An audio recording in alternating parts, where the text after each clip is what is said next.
Assalamualaikum warahmatullahi wabarakatuh. Alhamdulillahil wahidil ahad, lam yalid wa lam yulad wa lam yakul lahu kufuwan ahad. Asyhadu an la ilaha illallah wahdahu la syarika lah wa asyhadu anna Muhammadan abduhu wa rasuluhul karim. Allahumma salli wa sallim ala nabiyyina al-mustafa Muhammadin wa ala alihi wa ashabihi ajma'in. Amma ba'd. Rabbi shrah li sadri wa yassir li amri wa hlul 'uqdatam min lisani yafqahu qawli. Segala puji bagi Allah, kemudian salawat dan salam kepada Rasulullah, pada keluarga dan seluruh sahabat-sahabatnya yang Allah muliakan insyaallah. Bapak-bapak, ibu-ibu, jamaah salat maghrib dan isya, kita baru menyelesaikan tentang fadilah seorang isteri atau janda yang ditinggal mati oleh suaminya, dan kita sudah menyelesaikannya di pertemuan yang lalu. Dan mulai malam ini kita akan pindah membahas judul yang baru, yaitu masih di dalam ruang lingkup tentang menerima ketetapan takdir Allah. Jadi kita dari awal ini membahas berdasarkan bab masing-masing, dan sudah berapa judul, mulai dari fadilah diberi sakit oleh Allah, fadilah diberi kematian, kemudian fadilah diberi umur yang panjang, lalu fadilah orang tua yang ditinggal mati oleh anak-anaknya di waktu kecil, dan terakhir fadilah istri yang ditinggal mati oleh suaminya. Jadi ini dalam ruang lingkup menerima ketetapan Allah, dan ini masih di dalam ruang lingkup yang sama. Malam ini kita akan membahas tentang fadilah ditakdirkan menjadi fakir atau miskin. Jadi kita akan membahas tentang kenapa Allah menetapkan melalui takdirnya di antara sebahagian kita ada yang kaya, ada yang miskin. Yang kita bicarakan adalah tentang bagaimana keutamaan menjadi orang miskin, dan ini dengan satu tujuan, agar kita tetap tabah, sabar, dan bahkan kalau bisa miskin yang mensyukuri keadaannya sebagai orang miskin. Dan inilah yang perlu dibangun di dalam hati, karena ketika kita tidak mengetahui suatu hakikat yang telah dikabarkan oleh Allah, kebiasaannya kita akan berprasangka buruk terhadap Allah. Ketika kita melihat tetangga kita kaya, sedangkan kita berusaha untuk kaya tapi tak kaya-kaya, kita tetap dalam keadaan miskin, lalu kita mulai mencaci, mencerca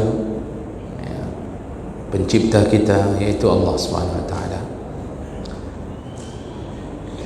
Baik, sebelum kita lanjut kepada keutamaannya atau fadilah menjadi orang miskin atau fakir, kita perlu faham dulu tentang kalimat fakir dan miskin itu apa, dan bagaimana standar orang yang disebut fakir atau miskin.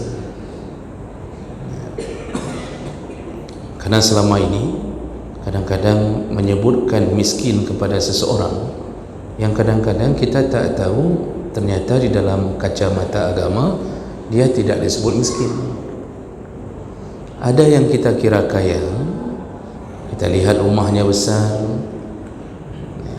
dan dia punya mungkin motor, atau kerjanya sebagai PNS, lalu kita mengatakan bahwa dia kaya. Nah, ini oleh karena itulah pahami dulu apa itu fakir, apa itu miskin. Dalam bahasa Indonesia sering sekali kalimat fakir miskin ini digabungkan, jadi kita lebih menyebut kepada fakir miskin. Padahal dalam pandangan fiqih, fakir dan miskin dua orang yang berbeda, walaupun bisa tertimpa pada orang yang sama. Tapi fakir dan miskin adalah dua istilah yang berbeda, dan dia punya derajat atau level masing-masing. Kita lihat dulu fakir. Fakir itu berasal dari kata, ini saya kutip dari kitab Al-Mawsu'ah Al-Fiqhiyah Al-Kuwaitiyah. Fakir itu berasal dari kata al-faqru, artinya hampa, kosong. Dan ada ulama yang menyandarkan kepada kalimat faqru yang bermakna tulang punggung. Jadi ini nanti akan mengibaratkan kenapa Allah memakai kalimat fakir, karena kehidupannya yang hampa, kosong. Dan bahkan ada sebagian ulama mengatakan fakir orang yang patah tulang punggungnya, jadi sudah tak mampu berbuat apa-apa. Ini dari segi bahasa. Kemudian dari segi terminologi atau istilah, fakir itu ma la yamliku syai'an wa kasban la yaqa' mawqi'an min kifayatihi, yaitu orang-orang yang tidak memiliki harta, tidak memiliki pekerjaan, sehingga benar-benar tidak mencukupi kebutuhan hidupnya. Jadi dia berada pada level untuk bisa hidup bukan nyaman, tapi untuk bisa hidup layak pun dia tidak dapat. Itu fakir. Nah, untuk bisa membandingkan dengan miskin, maka pengertian miskin diambil dari kalimat sakana yaskun, artinya diddul harakah, yaitu tidak bergerak. Diddun itu lawan daripada bergerak. Jadi kalau harakah bergerak, sakan atau sukun artinya tenang, diam. Itu dari sisi bahasa. Jadi ini juga nanti mengibaratkan tentang gaya hidup orang miskin. Dia bisa lebih tenang hidupnya daripada fakir. Tetapi bukan tenang yang menyebabkan kebahagiaan seperti orang-orang kaya. Oleh karena itu para ulama ketika menyebutkan apa itu miskin, mereka menyebutkan man qadara ala malin aw kasbin yaqa' mawqi'an min kifayatihi wa la yakfi. Jadi miskin itu adalah orang-orang yang memiliki harta, memiliki pekerjaan, namun hasil dari harta dan dari hasil harta dan kerjanya tidak mencukupi kebutuhannya. Nah, itu miskin. Tadi waktu dibahas masalah fakir, tidak ada harta, tidak ada pekerjaan. Miskin ada harta, ada pekerjaan, tetapi tidak mencukupi kebutuhannya. Jadi kalau kita ibaratkan dalam kitab fiqh Islami wa adillatuh, juga dalam fiqh al-muyassar disebutkan bahawa orang miskin itu mereka tak bisa menutupi kebutuhan pokok dirinya. Orang fakir, orang fakir maksudnya tidak bisa menutupi kebutuhan pokoknya, baik sandang, papan, pangan, itu betul-betul dia tak mampu. Bahkan seandainya dia punya kehidupan yang kebutuhannya 100, dia hanya mampu mencukupi 30. Jadi ibaratnya dianalogikan kalau bilangan, kalau kebutuhan yang layak hidup 100, tapi si fakir hanya mampu 30. Begitu kehidupan fakir. Sedangkan miskin, dia lebih tinggi derajat sedikit dibandingkan dengan fakir. Jadi miskin ini mereka kalau ada kebutuhan 100, maka mereka mampu memenuhi sampai 70. Jadi kehidupan normalnya dibutuhkan 100, apakah 100% atau kita ibaratkan begitu, dia mampu memenuhinya mencapai 70 atau 70%. Nah, tapi dia tak mampu hidup sempurna, tetap 30% dia tak sanggup untuk menghidupinya. Nah, ini disebut dengan miskin. Jadi kalau kita ambil kesimpulan dari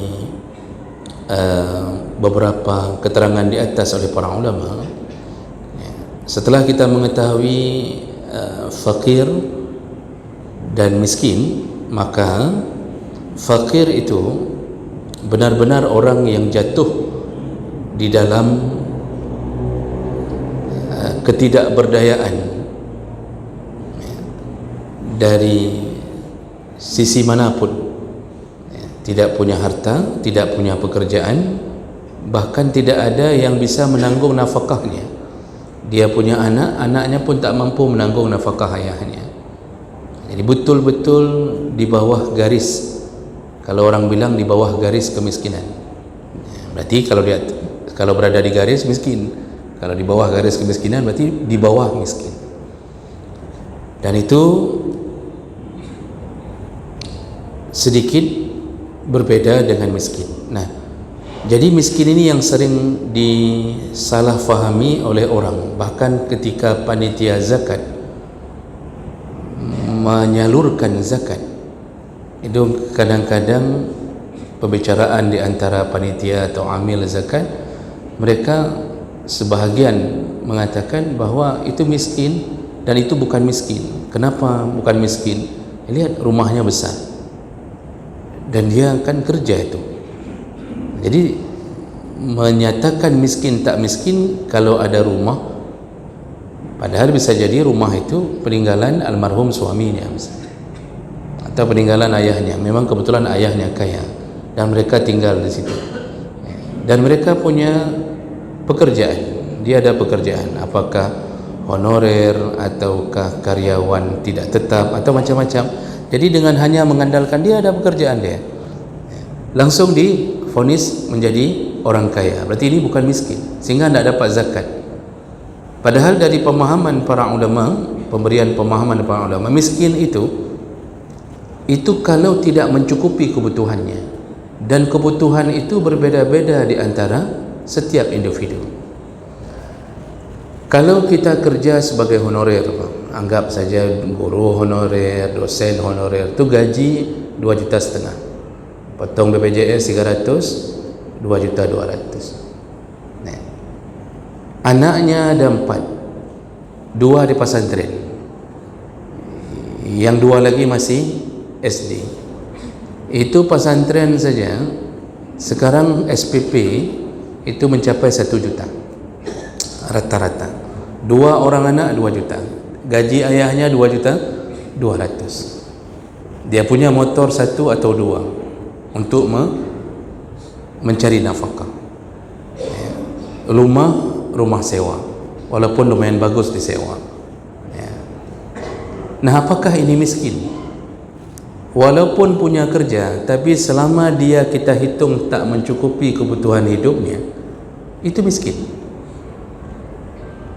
Itu miskin.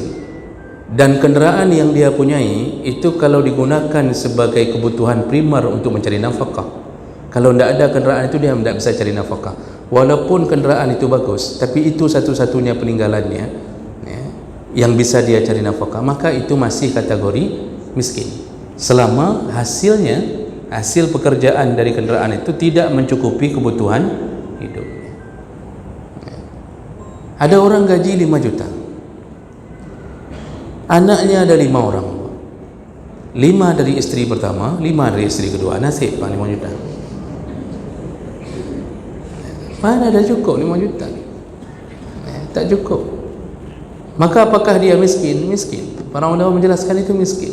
Walaupun orang mengatakan hana gaji 5 juta hajian, pandai gasin. Lihat dulu kehidupan orang. Allah telah menakdirkan rezeki diberi, kadang-kadang tak mencukupi. Nah, tak mencukupi ini dalam tanda kutip kebutuhan primer. Bukan tak mencukupi karena nafsu, karena kalau nafsu yang bicara semuanya tak cukup. Jadi panitia zakat itu jangan salah-salah mengambil penilaian seakan-akan kalau sudah ada rumah, ada kerja, lalu tidak diberi zakat, padahal dia orang yang dianggap miskin. Kalau si miskin dapat zakat, fakir lebih utama untuk mendapatkan zakat. Jadi miskin itu ada fasilitas tapi tidak cukup. Makanya ketika Nabi Khidir membawa Nabi Musa, salah satu cerita yang Allah angkat adalah itu dalam Al-Kahfi ayat 79, Allah mengatakan ammas safinatu fakanat limasakin. Ada safinah, kata Allah waktu cerita Nabi Khidir berjalan dengan Nabi Musa. Jadi salah satu yang dilakukan oleh Nabi Khidir adalah ketika berjumpa dengan satu safinah, yaitu kapal laut, ya. Lalu kemudian fakanat limasakin ya'maluna fil bahr, itu kapal itu milik orang miskin yang kerja di laut. Lalu kemudian dibocorkan oleh oleh Nabi Khidir, dibocorkan.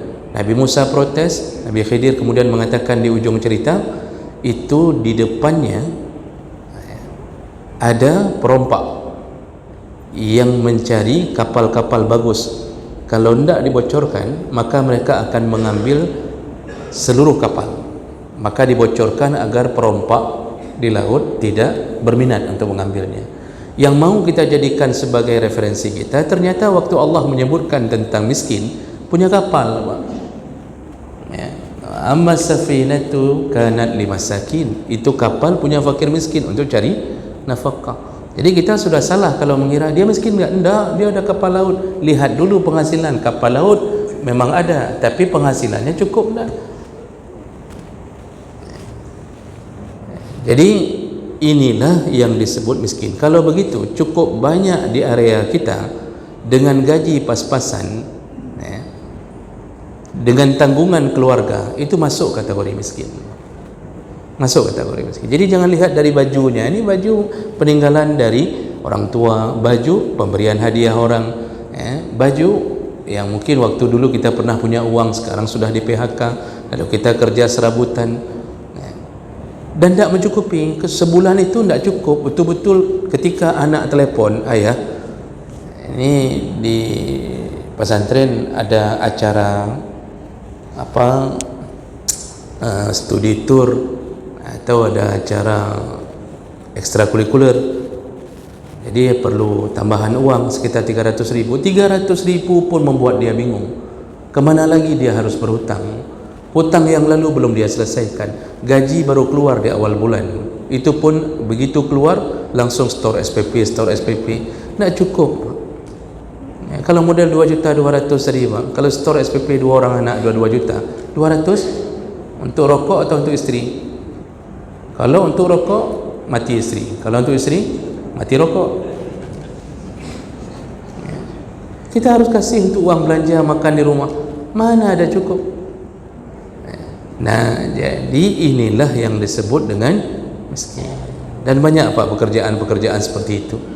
Instansi-instansi tertentu dengan gaji 2,5 juta, 3 juta. Kalau sekarang model gaya hidup sekarang, masih banyak kategori orang miskin di antara kita. Ada kalanya orang andalannya becak, tapi selain becak dia punya kebun sawit, dia punya kebun anggur, dia punya tambak, dia punya ini, punya. Becak itu sebagai apa, pelampiasan supaya behanam hoja, ya, supaya tidak tahu mau pergi kemana, akhirnya dia dayung becak, padahal banyak penghasilannya, ya. Orang mulai panitia zakat mengatakan tu miskin tu, goeng becak, cuma dia dayung becak tiap hari, miskin tu, kata orang. Padahal penghasilannya melebihi. Maka oleh karena itu panitia zakat itu harus kerja sampai mengetahui profil dan penghasilan seseorang, baru layak. Ini kadang-kadang amil zakat ini sudah tidak seperti yang Nabi katakan.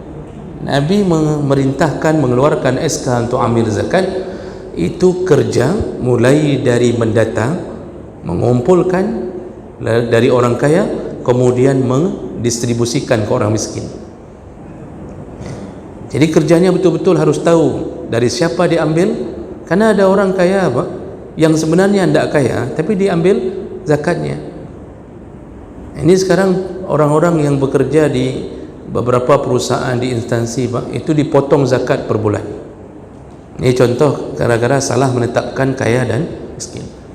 Itu dipotong semuanya, disamaratakan, per bulan potong, per bulan potong. Padahal di antara mereka dengan alasan zakat tentunya. Padahal di antara mereka ada yang wajib zakat, ada yang tak wajib zakat. Kalau model-model orang yang seperti kita sebutkan tadi, gaji 3 juta, 3 juta setengah, tanggungan Masya Allah luar biasa, tanggungan setahun sekali beranak, pokoknya tidak bisa dihentikan, Pak. Tanggungannya banyak, itu sudah takdir Allah, dan Nabi suka kepada orang yang punya banyak anak. Ini contoh yang diberi, lalu dipotong, dijadikan alasan zakat. Padahal kalau kita hitung bahkan tak masuk ke dalam orang yang wajib zakat, tak masuk kategori muzaki. Nanti ketika sudah dipotong, ketika dikomplain, kemudian dikasih tahu bahwa saya belum wajib zakat karena saya kebutuhan besar. Maka panitia pun kadang-kadang mengatakan, udah niatkan aja sedekah, tiap-tiap bulan niatkan aja sedekah. Itu kadang-kadang yang terjadi.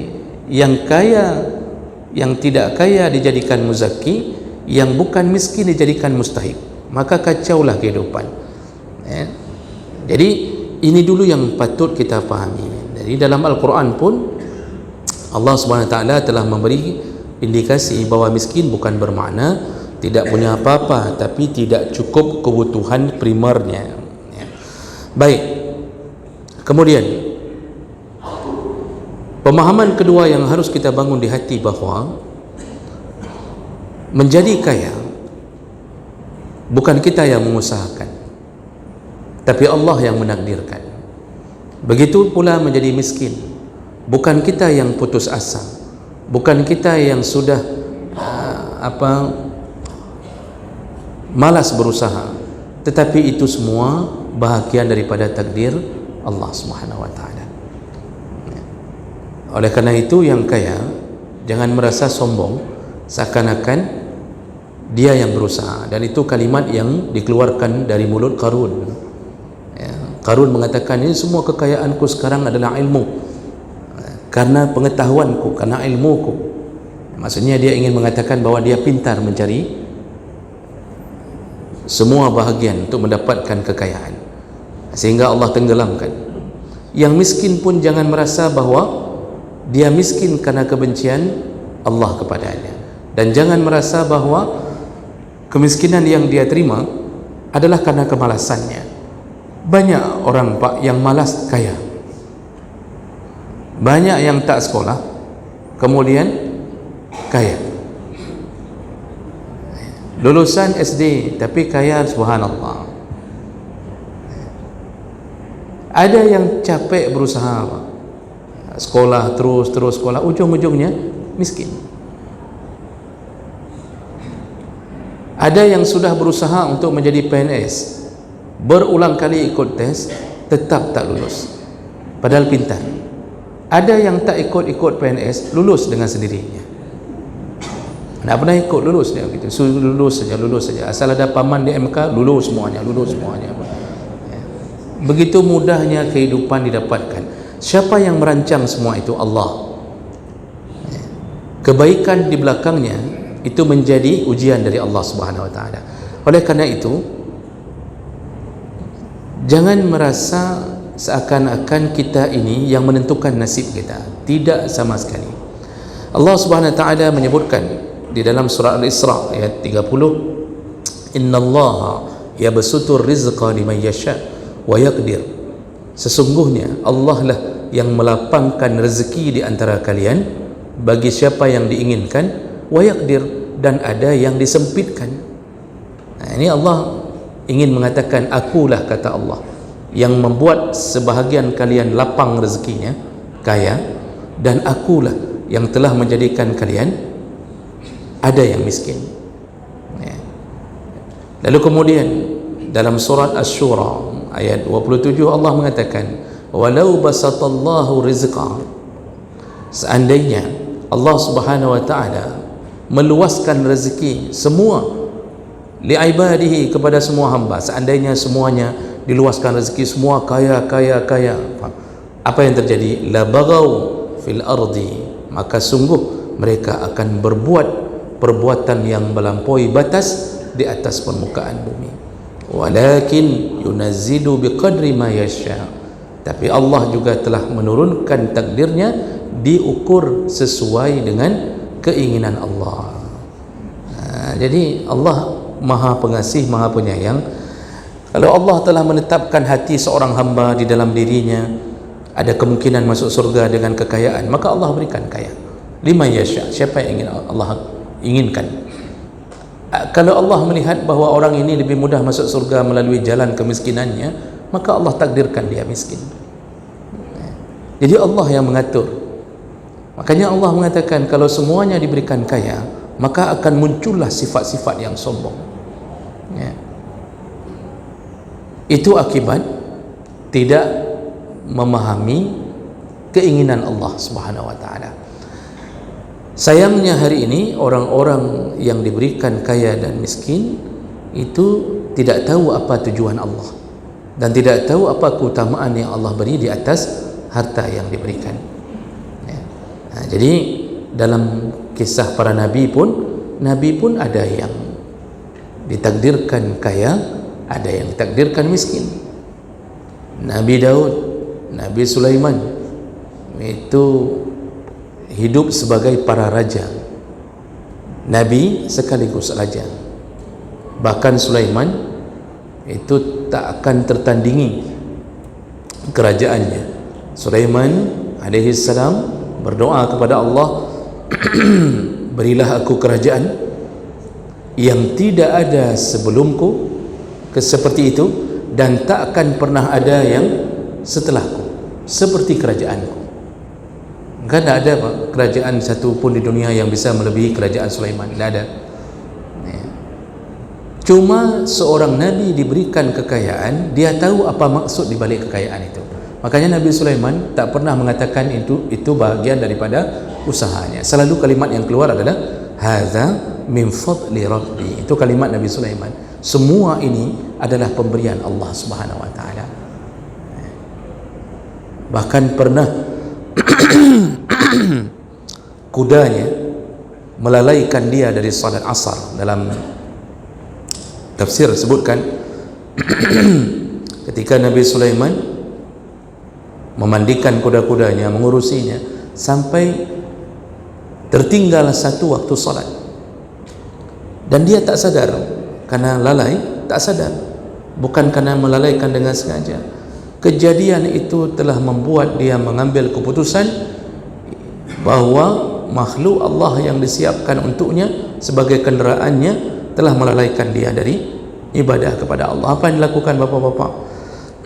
Disembelihnya kuda-kuda tunggangannya, disembelihnya, padahal itu kuda-kuda terbaik, hanya karena khawatir dan takutnya kepada kemurkaan Allah.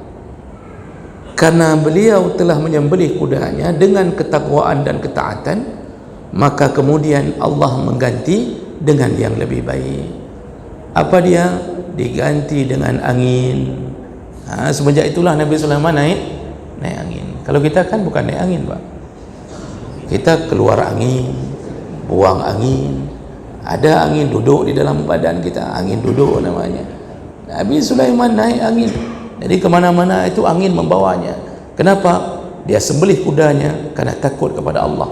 Maka bapak kalau mau keluar angin itu, sembelih kuda, sedekahkan. Mungkin bang. Nah, jadi jemaah melakukan Allah Subhanahu wa taala, Nabi kaya, tapi tahu diri. Ketika Nabi Muhammad diturunkan malaikat didampingi oleh Jibril, dalam hadis diturunkan malaikat didampingi Jibril, malaikat itu diutus Allah kepada Nabi khusus untuk bertanya, Muhammad, apakah engkau ingin menjadi seorang Nabi sekaligus raja, atau ingin menjadi seorang Nabi sekaligus hamba? Jadi Allah tawarkan ke Nabi Muhammad, mau jadi Nabi sekaligus raja seperti Sulaiman. Seandainya Nabi Muhammad menjawab permintaan pertama ini, seandainya beliau menjawab, ya aku ingin ini, sungguh Allah akan beri.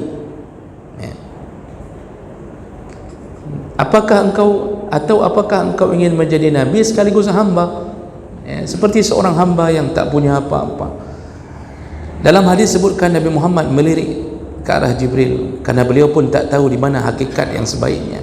Jibril memberi kode dan ternyata pilihannya jatuh kepada nabi sekaligus hamba.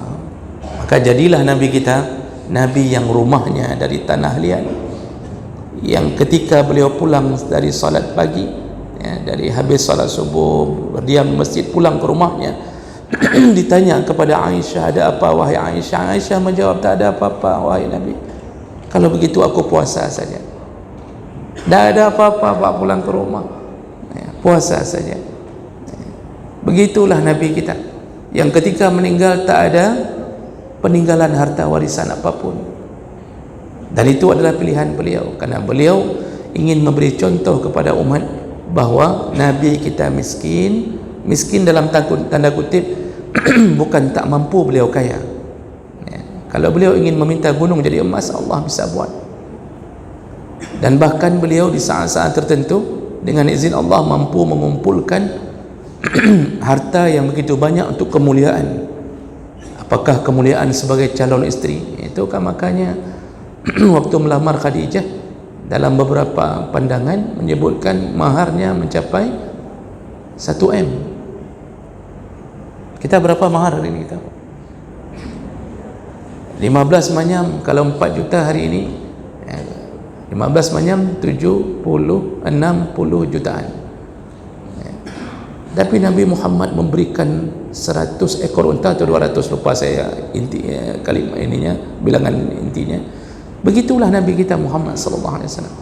Nah, oleh karena itu, miskin, kaya adalah ketetapan Allah, dan Allah punya maksud di belakang kemiskinan dan kekayaan tersebut. Maka orang miskin itu selayaknya dia tahu apa yang ingin Allah targetkan, apa yang Allah ingin berikan untuknya di balik kemiskinannya. Dan inilah yang akan kita jadikan satu persatu keutamaan daripada orang-orang miskin. Kalau orang kaya, keutamaannya nanti pada saat dia mulai mensyukuri nikmatnya, dia mulai bersedekah, dia mulai memberi.